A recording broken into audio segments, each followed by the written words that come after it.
I've said this before to some friends, but like it's essentially I would sum it up as like an emotionally volatile man is not a safe man. Like Hmm. that's how I would just like sum it up. And like that's what changed for me was like I was not a safe man to my wife, to the people around me, under my leadership, under my care. Welcome to 3%. We're your hosts, Jamie Haig. And I'm Blake Roberts. We're two best friends, fathers, husbands, and just two guys trying to figure it out. We're also therapists, which is probably a pretty important part. That's true. And we believe that at our best, people are 97% honest with themselves and others. And it's that hidden 3% of emotions, needs, desires, and behaviors that we keep to ourselves that keep us bound to shame and loneliness, from which many of our issues stem. Each week on this podcast, we'll interview leaders in the fields of psychology, theology, arts, and athletics to explore holistic masculinity. We're not here to tell you the man you need to be, but we are here to help you explore what gets in the way of being the man you want to be. We're going to help you develop courage and give you the tools to share your 3% in the relationships that matter most so you can more deeply connect with yourself, God, and others.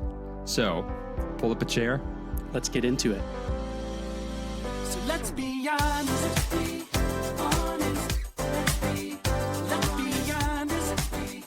honest. What's up, everybody? Welcome back to another episode of the 3% podcast. Glad you're here with us today. I wanted to start with a quick story to lead us into today's guest. I would not have said that I was an angry person growing up. I wouldn't have said that I had an anger problem. I wasn't yelling, wasn't breaking things. I was kind of like the traditional people pleaser, if you will. And I had a very unhealthy relationship with anger, which I didn't really know, but I had just learned over time that I needed to repress or suppress the anger that I did have that lived within me.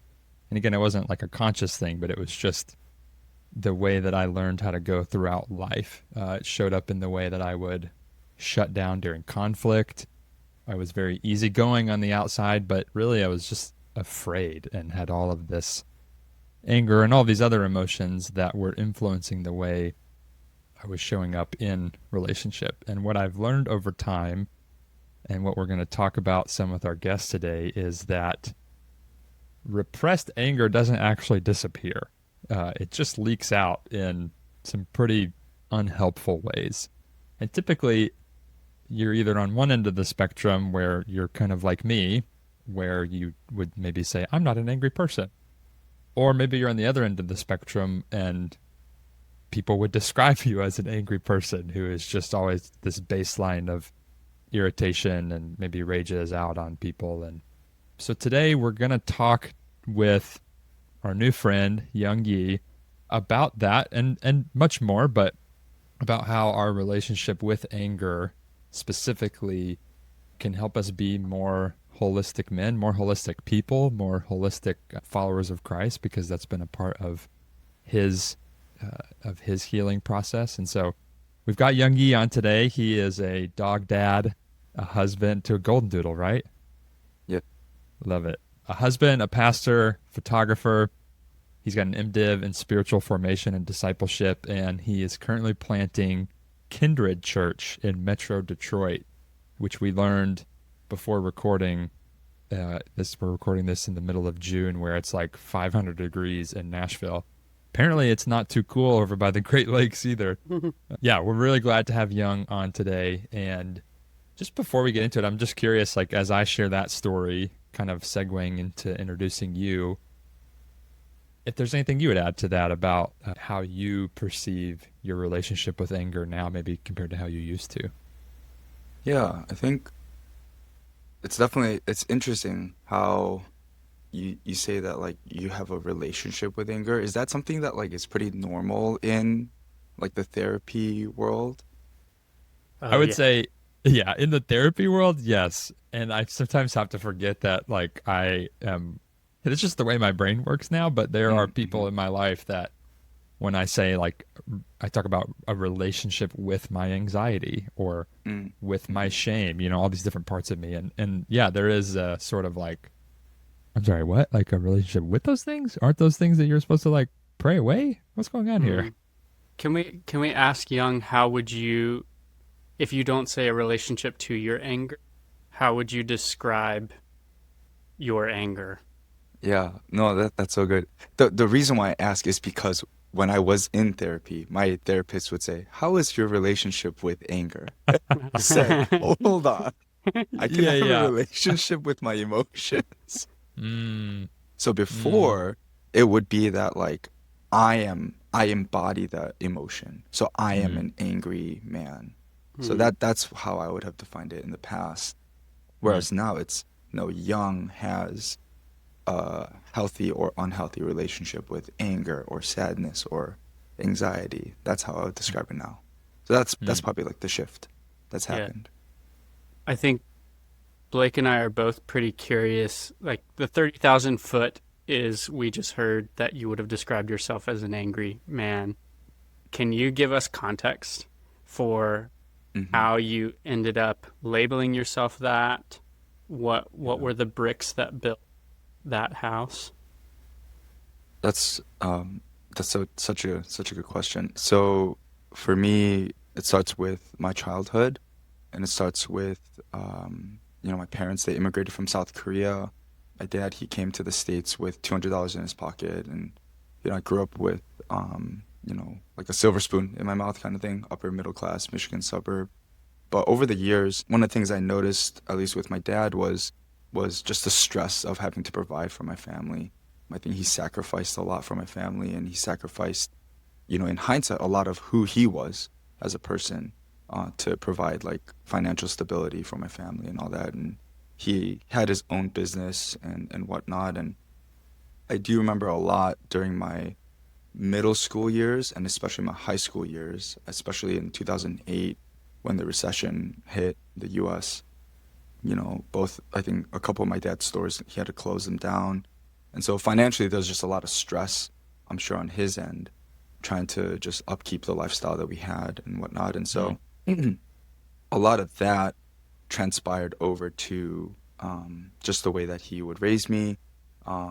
And it really just began to build up from my middle school years through my high school years. And, it's a familiar story for a lot of immigrant families, I think, especially for like a lot of young men who grew up in immigrant homes where their parents just did not have like the emotional capacity to mm, handle just immigrating to a new country and try to yeah. make a life out here and whatnot. And so for me, a lot of it was like just experiencing a lot of emotional abuse, a lot of verbal abuse.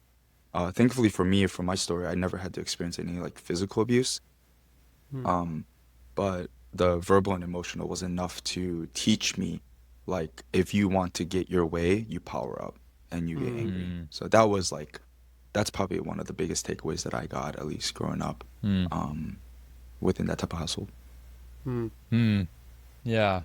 Yeah, and this is like the complexity, right, of what we hold when we're talking about our upbringings is like even hearing and trying to imagine what it would be like to immigrate from a country to a new country and build a life that is um, supportive and well for your family. Like it's hard to like it's stressful and hard to do that as somebody who like grew up and was born in the same country, right? And so like Hmm. the external stress of moving, like I can hear that and have empathy for your parents, have empathy for your dad, and it doesn't negate the way that um, when we are not like engaged with how we are being impacted by our external circumstances of the environment that can Hmm. create. And so like I'm curious that what you just said, like how you learned to power up or however you worded it.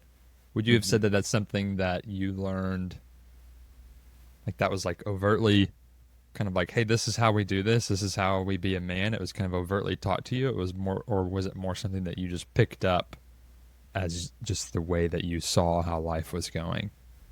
Yeah, it's definitely, what's that phrase? It's caught, not taught. Like Mm, this was definitely caught. Like my dad would never say like, he never said like, this is how you get your way. But it was shown like, week after week, month after month, year after year throughout my entire adolescence of like, if you don't like win, if you don't get your way, like you can use your strength to get your way. And my dad, I'm 6'1". I just weighed myself like last week. I'm 200 pounds. My dad's like 6'3", 225, you know? Well, Wow. yeah. Semi-pro baseball player from Korea. Like he's Well, like Wow. a big dude. And like even to this day, like if I scrap with him, I lose. And we have a much healthier relationship now, you know, and so Yeah. that's the beauty of like a you know, just that whole idea of like redemption. And Mhm. but growing up, it was very much like you get your way by powering up, and you can use your size, your strength, your voice, your anger, your temper, all that to win, essentially. Hmm. you can tell even in the way that you talk about your relationship to anger now and the way you talk about your dad that you've done a lot of work on this.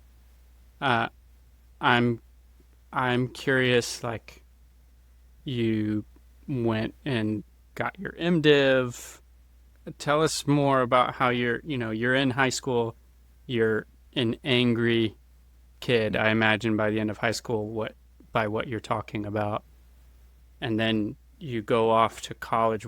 How does the motivation turn to go to Mm. pursue spirituality or even vocational ministry?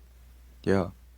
Yeah, I think so. I grew up in the church, and my dad was an elder at a church, and so that's what made a lot of things really confusing. Even, you know, it's the typical. I feel like it's a very typical millennial story. Like I'm a Mm. millennial, where it's like your parents are like put on the good front at church, but behind you know closed doors at home, like you're getting an earful, you're getting a spanking, or whatever.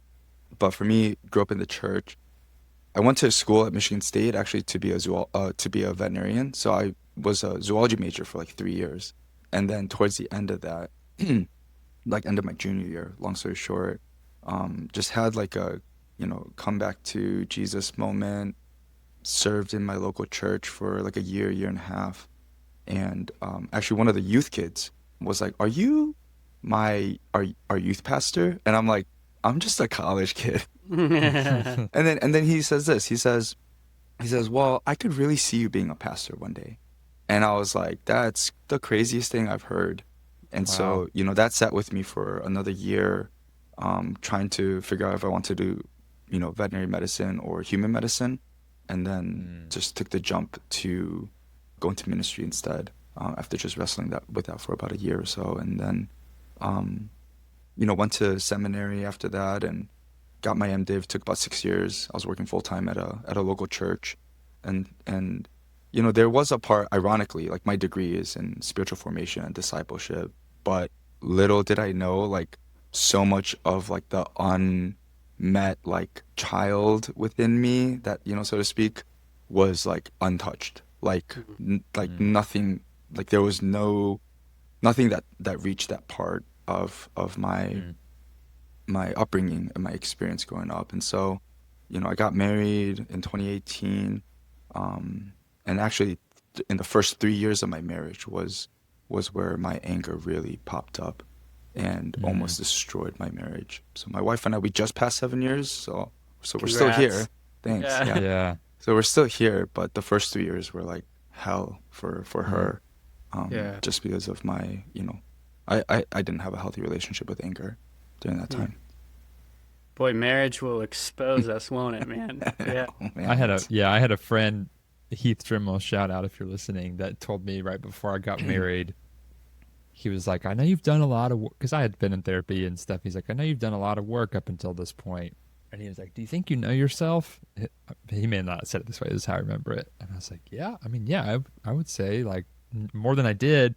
And he was like, you think that you've looked yourself in the mirror. Just wait until you get married. And oh, dude, it was so true. And then even in a That's- different way once you have kids, but like relationships are a mirror to ourselves, and especially, golly, especially our spouse. I'm curious for you, what was the catalyst then from?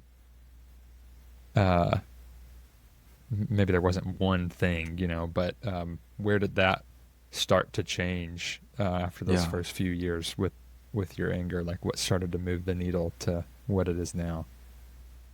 Yeah, it was it's kind of crazy, and I've shared this with many people, and so it's and my wife is comfortable with me sharing this, and got her permission to share it like just in previous years. But so our story in a nutshell is like, I had this anger, that unhealthy relationship with anger for so long that it came up in my marriage. And I became a pastor at the church that I previously worked at for like about a year and a half to 2 years. And that was around year 3 of my marriage with my wife. And one of the fights that we had, we would have these big explosive arguments and fights. And and for me, it was so much of my anger came out with, like, again, just how I learned from my father, just with the verbal and just the yelling and the tone and the condescension and all that. And then what was the catalyst to find, like, oh, this is not okay, was she used this phrase verbatim. She said, "You're bullying me." And I said, and I was like, man, like, if there's anything that disqualifies me from, I've been disqualified for like the last like 2 years, right? Just in private, just yelling and my anger and everything. But in the scriptures it says that an elder will not be a bully. Like, and I was like, oh my God, like that just went, I like, just everything just fell in my anger disarmed me. That phrase disarmed me.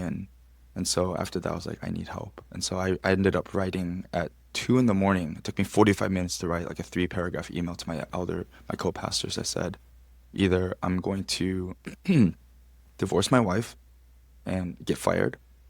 I'm going to either quit my job and divorce my wife, and then just, I don't know, I feel stuck, or I need help right now. Like, I need somebody to come and help me.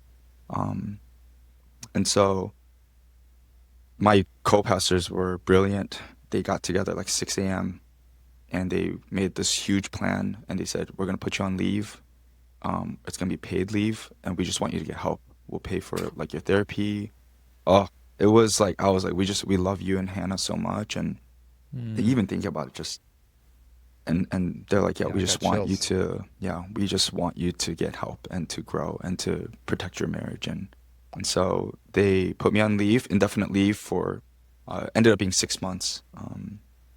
And got started marriage therapy, started one-on-one therapy as well to work through my anger, and learned a lot during that season. That took about like a year and a half or so to work through. So yeah, that was the catalyst. The you are bullying me statement was the catalyst for me. Man, thank you for Yeah, thanks for being so thank you for vulnerable. sharing that. Yeah.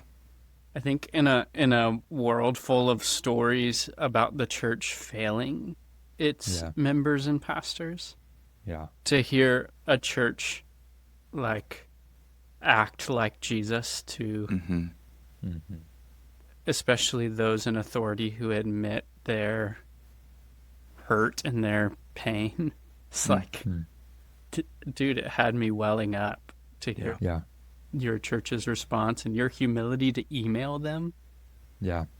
I Yeah. was desperate, man. It was I felt, I haven't literally felt was that stuck. Yeah. Yeah, I literally was just about to say some of my most humble moments have come out of desperation. Yeah. In 12-step, they call it a gift, the gift of the gift of- desperation. Yep. That's powerful. Yeah, I don't know if you're still in relationship or connected to those people. But if you are, and if you send in this episode, like, thank you, whoever you are, for Yeah.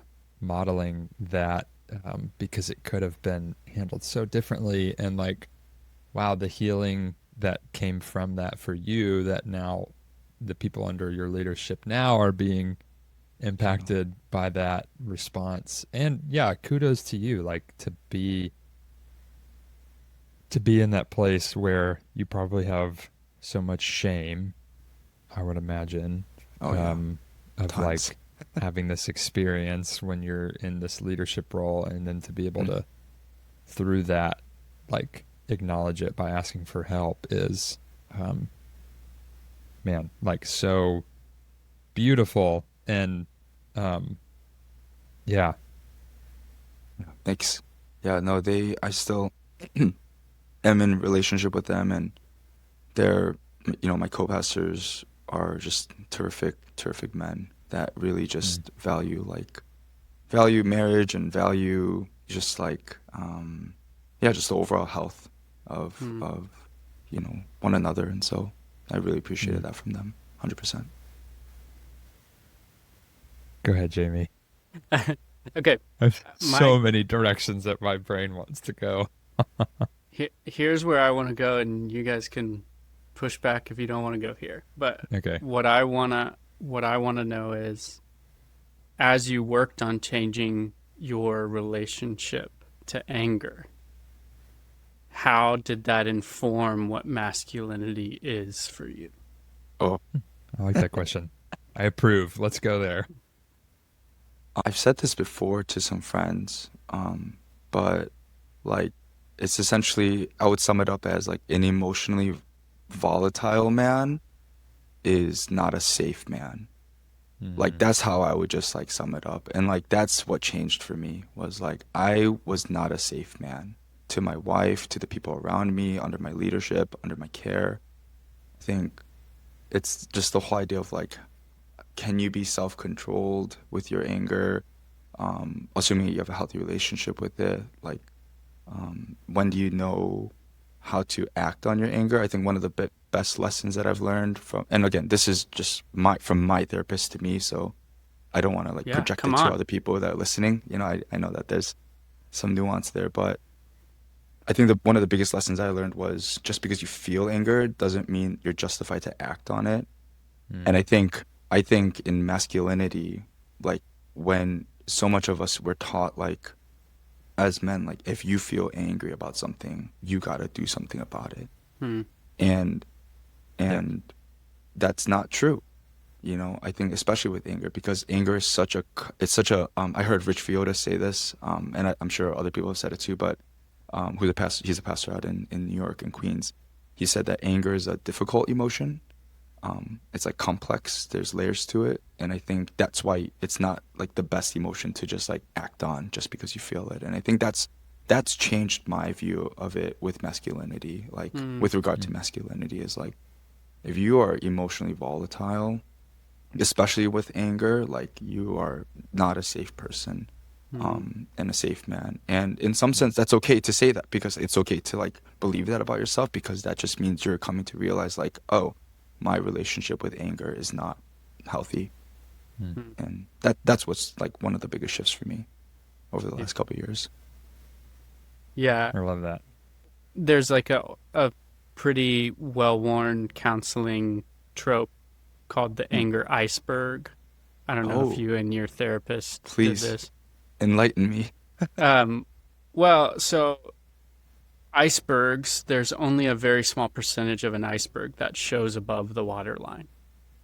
And when we see anger in someone, or we feel it in ourselves, what we are probably noticing is the part of the iceberg that is above the waterline. The vast majority, the vast percentage of that iceberg, let's say 90-10, 90% of that iceberg is underneath the waterline and is actually not anger, but it is what is supporting you being able to see the anger. And without Mm, curiosity about the bulk of that iceberg, then all we think we are feeling is anger. mm-hmm. Mm. I often in my own counseling practice, and then also to myself, I call it a backpack emotion. Like Oh, it's not that it's not an emotion on its own. It definitely is. mm-hmm. But it's often backpacking something else. Maybe something more true, maybe something softer. Mm-hmm. Especially when I talk about relational communication with people, I ask them to notice, okay, what is your anger saying? Mm, Because you might be angry because you don't feel like you're allowed to say I'm hurt.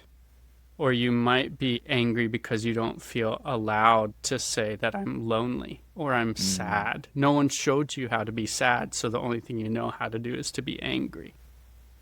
Come on, Jamie. You resonated with that Young when he said something about not being able to say you're hurt. Yeah. You connected with that.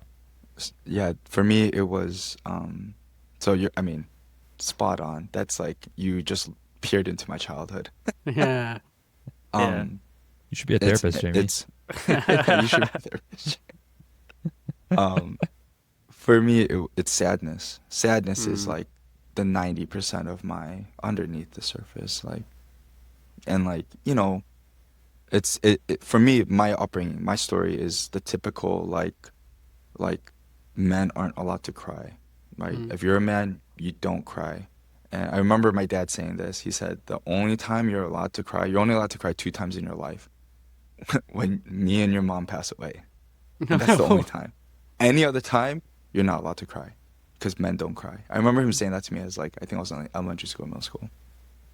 And so I had so much suppressed sadness that would come up as anger. And, obviously my dad wasn't modeling that for me, because that was his worldview, that men don't show sadness, men don't cry.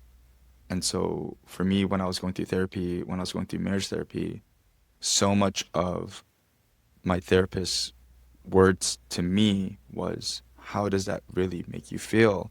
And they would just keep just pushing me gently in that position. And there were so many times where in marriage therapy, for example, I'd be looking at my wife, and because my therapist would be like, you need to say these while you're looking at your wife. And I would just have tears just rolling down my face, because finally I can express what the real emotion was underneath, which was, when you say this to me, I feel sad. When you say this to me, I feel like I'm not worth your time or whatever.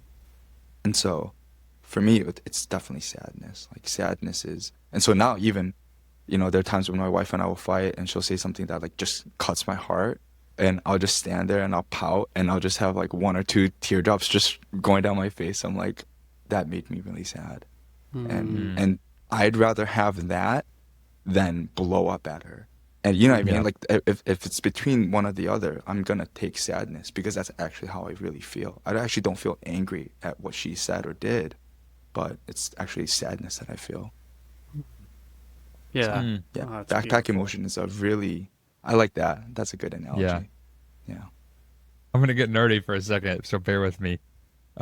Because it's like, I think this shows or describes exactly what this process you went through, Young. And if you're watching us on YouTube, which you can do that because we also put these on YouTube, then this will make more sense maybe than if you're listening, because I was drawing this while you were talking. This is something that I usually throw up on my whiteboard in session when I'm kind of just trying to describe at like maybe an analytical level what we're talking about when we say relationship with anger. And this kind of comes from, there's a therapist locally in Nashville named Chip Dodd who came out with this book called The Voice of the Heart. The Voice of the Heart, yeah. And it's about like these 8 core feelings, and he kind of talks about how emotions aren't good or bad, they're just neutral. But there's a gift and an impairment to each emotion, and whether we experience that gift or impairment has a large thing to do with the perception we have about that emotion. And so for the people who can see this, if we're looking at anger, I like to tell people that when we have an unhealthy relationship with anger, and I know that's kind of a subjective word, but when we repress it or when we have all of these misconceptions about it, the impairment of that often will come out as either rage, or sometimes I think it comes out as depression. Wow. Because there's like such a suppression of the anger, like Jamie said, if that's the tip of the iceberg, then I'm also suppressing the sadness, the hurt, the lonely. Like it's just kind of like everything gets suppressed in the process, and it comes out as depression. Or I'm just like lashing out and raging at people. Yes. Okay. When we're shifting toward a more curious, compassionate, healthy relationship with anger, the gift, the 2 main ones that I think of that could be the gift of anger is it shows us what we're passionate about and what we care about. And then it helps us, the other word I have here is advocacy. It helps us advocate for what we care about, right? And so, Like planting a church. yes. and even advocate for the parts in ourselves. So, like, when you're saying there's this sadness that's underneath it, I would actually say that the rage and lashing out and being the bully, it was not in and of itself a bad thing, because that was your system trying to protect that more vulnerable emotion in the way that it knew how, or the way that it learned, right? Because it's like, yeah, I'm going to be a bully to this person with the intention of protecting this more vulnerable part of me. Because anger, I think for a lot of us as men, like, anger is the thing that we typically feel the most, or that we say, oh yeah, I'm just angry, because it gives us the illusion that we have power or that we're in control. And the feelings that are underneath the anger are the complete opposite of that. When you're standing there and you're tearing up and you're crying and you're like, oh, that really hurt. Yeah. Unless you're reframing it, that doesn't really feel like powerful and like you have control. It's pretty opposite. It's pretty much like, I have to surrender in order to feel these emotions, right? Yep. Yeah. And so I think, like, even we can have compassion for the ways that our anger comes out unhealthily, because it's really attempting to advocate for these more vulnerable parts in us in a way that we just don't know how. And this is the last thing I'll say, and I'll get off my soapbox. The beautiful thing about what you described in your story with the pastors is sometimes we don't have the capacity, JV, I love how you're nodding. We don't have the capacity to, on our own, immediately shift to experiencing the gift of our anger, because these ways that we've learned how to suppress it are like so baked into our systems, right? Like, sometimes the only option that we have is to do what you did, Young, which is to ask for help. And then somebody outside of ourselves can help advocate for those wounded, vulnerable parts of us, like those pastors did, by giving you time off and giving you help, which then shows you how to then advocate for those vulnerable parts of yourself. Oh my gosh. Okay, I'm done. Freaking cooking. That's you made a 5-course meal. That was amazing. That's nuts. Yeah, I feel like I do feel so passionate about that, because it's like, man, my repression of my anger in my story has led to a lack of advocating for needs and desires that I have, which have in turn led to me hurting other people, and also me being pretty hurt by other people because I didn't know how to advocate for myself. And I think for both Blake and I, addiction, like our addiction was our cure for how loud our anger was and how little compassion we had for it. Mm-hmm. That's so, like, when you're talking about like anger as like a way to advocate for yourself, like, for me, one thing that we learned, my wife and I learned in marriage therapy, for me at least, was so much of my anger towards her was because the way that she would talk to me, or or how I perceived that she would talk to me. Let me just say that, because she was totally fine. It was just my repressed anger and all that stuff. And so my perception of how she would talk to me reminded me of how my dad talked to me. And I couldn't advocate for myself as a kid, right? And so I'm saying what I wanted to say to my dad, to my wife. And my wife, she's 5'3". You say that again? Yeah, I'm saying what I wanted to say to my dad, to my wife. My wife is 5'3", super small, Korean American woman. I'm 6'1", 200 pounds. And I know if I say what I want to say, like, she can swing at me, it's fine. I can take it. If my dad swings at me, I can't take it. So I'm just open path. And so I'm advocating for myself in the most unhealthy way. And I'm just saying what I wanted to say to my dad the whole time. And obviously that's not okay, right? All of it is just not okay. And so, when I did ask for help, and you're saying like my co-pastors were advocating for me, that's spot on. That's exactly what it was. And there's just so much to that, but yeah, the advocating part, that's such a good way to frame it. And that just helps me even process more of like what that part of my story is like. So thanks for sharing that. Man, that line of you're saying to her what you didn't get to say to your dad is It's like, that's why I think marriage is so fracking hard. It's like, because that is what is happening all the time, whether we are consciously aware of it or not. Mhm. And that's the beauty of what our relationships can be, is that we can, like, in a way, hold that space for our spouse to kind of like heal those narratives.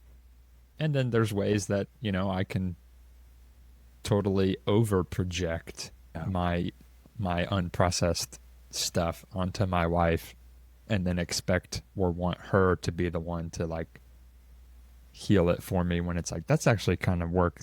Like, you could do some of that, but most of that is work I got to go do so that I don't Yeah. project it onto you. That's right. That's right. Mm. Oh, that's so good. I'm curious. I don't know if you've thought a lot about this. Maybe you have, but how everything that we're talking about influences or plays into, like, specifically the relationship with anger, into our spiritual formation, or our relationship with Jesus, and maybe even our relationship with, like, fellow believers or the church. Like, how do you see that correlating? That's what I was So- going to ask anyways. Were you really? Yeah, that's big. Like, I assumed from the fact that you said you've spoken about this so much that you use it to encourage and exhort other Yeah. Christians now, and so I was curious. Yeah. The same question. That's a fantastic question. It's wild because, like, I just did a seminar with some youth students. So I just came back from a youth camp, and I used to be a director for it for a few years, like 4 or 5 years. And my friend and I came back as co-directors, and I just ran a seminar for, like, family of origin stuff, and just borrowed some Pete Scazzero's Emotionally Healthy Discipleship. And we did like I think it's called a genogram. I don't know how you guys Yeah. feel about stuff like that, but Oh yeah, use it all the time. yeah, and I was sharing a little bit of my story, and the amount of students, these are like middle school and high schoolers, who like were tearing up or crying while I was sharing, because they saw themselves in my story as I shared about, like, my adolescence and growing up. And then, having some students come up to me and be like, I don't know what to do when my dad, like, yells at me. I don't, like, but not just yell at me, but, like, he's, like, hitting me with, like, whatever he's hitting me with. And obviously there's, like, a whole, like, okay, is this abuse? Is this, like, like, having to sift through all that stuff. But yeah, there's just so much there to, like, meeting these youth students where they're at, and meeting them with, like, giving them tools how to process, because I didn't know how to I didn't have any tools. I would go to battle with my dad every single time this happened with, like, sticks and stones, like nothing, and so there's that. But then there's also, like, young adults that I work with who have so much unmet, like, they just have not processed their anger, and it comes out in the same way, where it's like, they lash out in rage. I ask them, like, where does this come from? And they're like, I just feel so much sadness, but they have no verbiage. They have no, like language to, like, express that to their partner or whoever, like, their friends and family. And so when it comes to spiritual formation, I think so much in the Christian space, when we talk about anger, it's always framed as, like, well, Jesus flipped over tables. And again, it goes back to this, like, if you're angry, especially as a Christian, it most likely might be righteous anger, and so it's justified. And it's like, no, not you. There's so much nuance to how Jesus processed his anger and how God acted on his anger. And I think, at the end of the day, this is where I really think, like, psychology can step in to help with the formation of, like, young men and young women, or whoever in the church, to process their anger with, like, the right tools. I think a lot of people just are toolless when it comes to processing their anger. And I'll leave it at that. Yeah. And the tool list could also just be, like, the lack of spaces to be able to let it be messy.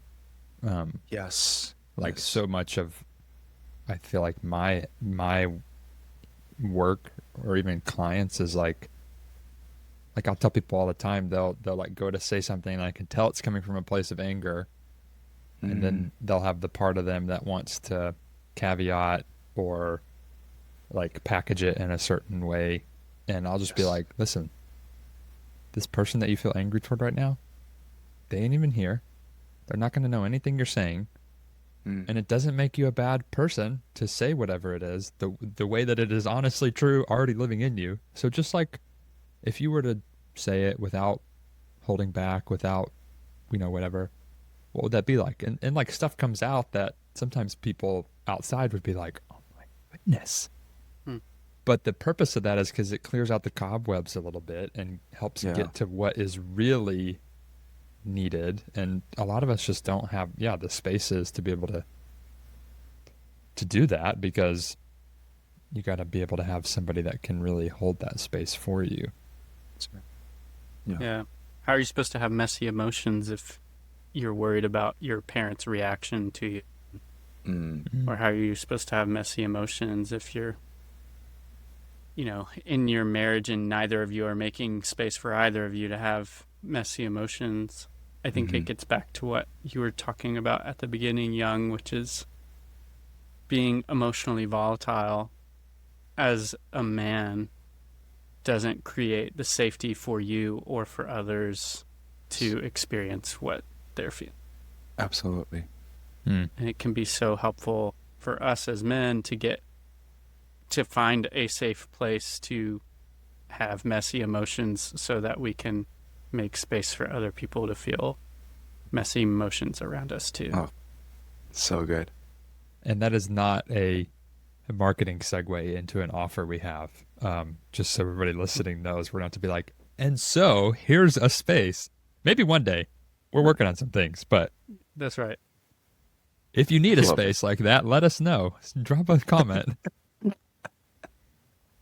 Young, I know we got a few minutes left, and gosh, this has been super rich. Like even more, I knew it was going to be good, just based off of my interactions with you, but even more so than I anticipated. Jamie, you're better at this. I'll set you up to end it. I'm trying to think of like what question I could ask him that could be helpful for our listeners. I don't know. You're just better at like succinctly asking things than me. Help me land the plane, Jamie. Yeah. I'm unhinged today. So I think something that can be tricky about two therapists speaking on a podcast is that we say, hey, this is worth your time to do this to men. Like, this is worth your effort to put in the work to care for yourself. So I guess from someone who's not a therapist, I'd be curious, how would you encourage the men listening to this podcast? That's a great question. I think I would encourage men to go to therapy to get emotionally healthy, because you become a safer person to the people around you. You can learn how to fill your toolkit with the tools that you didn't even know existed out there, to become healthier, to have a healthier relationship with your emotions. I think even especially for like Christian men, if I can speak directly to men in the church, there is so much to who we're becoming that is not just the spiritual aspect to our being, but it's our mental and emotional health, that so much of our like Christian theology does not tap into, it doesn't address. And so when you can become healthier emotionally and mentally and spiritually, I think all that even affects how physically you feel and how physically sharp and mentally sharp you are and all that. And so holistically, you just become, I think, if I can say this, you become more like Jesus, who is just more mentally and emotionally healthy, and the healthiest of anything, right? And all that. And so it's changed my life for me. It gave me the words to say to my wife, to the people around me. It helped me understand like the emotional dashboards. Like when my dashboard is like blinking and saying like, hey, this is what you're feeling, it taught me how to react in a healthy way. Sometimes I need to take a step back. Sometimes I need to lean into it. Before, I had no idea where to go. And so that's what I would say. And it just helps you become just a healthier person, a safer person. A more regulated man is a safer man. Mm, Let me just say Yeah. that. And Love so that. that's what I would say. that is Beautiful. awesome. Beautiful. Thanks, guys. Good to be with you, friend. Where can people find you? And How can support people you. stay connected with you? Just Brother Young on Instagram and Substack. That's it. I try to keep my social media presence pretty minimal. And if you want to follow our church planting journey in Metro Detroit, it's Kindred Church MI on Instagram. And yeah, that's where you can find me. Love It's it. awesome. Well, to Young everybody, Yi. yeah, Young Yi. We are so thankful you were here, man. And to everybody listening to the show now, we're glad you're here too. Keep coming back. You're worth it. Hey, thanks for tuning in to another episode. Listen, we're working on some really practical resources to help you connect more deeply with yourself and others. So if you head over to our website, 3percentco.com, you can learn more about that. The link will be in the show notes. And this is the part of the show where we ask you for some help. Listen, we don't have a big fancy production team. We're recording these in my therapy office in between sessions and in the margins of our life. We just really believe in the message that much. I listen to a lot of podcasts, and rarely would I take the time to review and rate a show, just because honestly, I forgot. It wasn't until we started doing this show that I realized doing that actually really does help these platforms notice our show and get the word out. And so if any of this is impactful to you, we would love it if you took a second to leave us a review, rate us, or if you want to just do it the old-fashioned way, text this link to a friend and say, hey, let's talk about this episode. Whatever you do, make sure to follow us on whatever platform you're listening to so you never miss an episode. We're really grateful you're here, and we'll see you next week. So let's be honest. Let's be honest. Let's be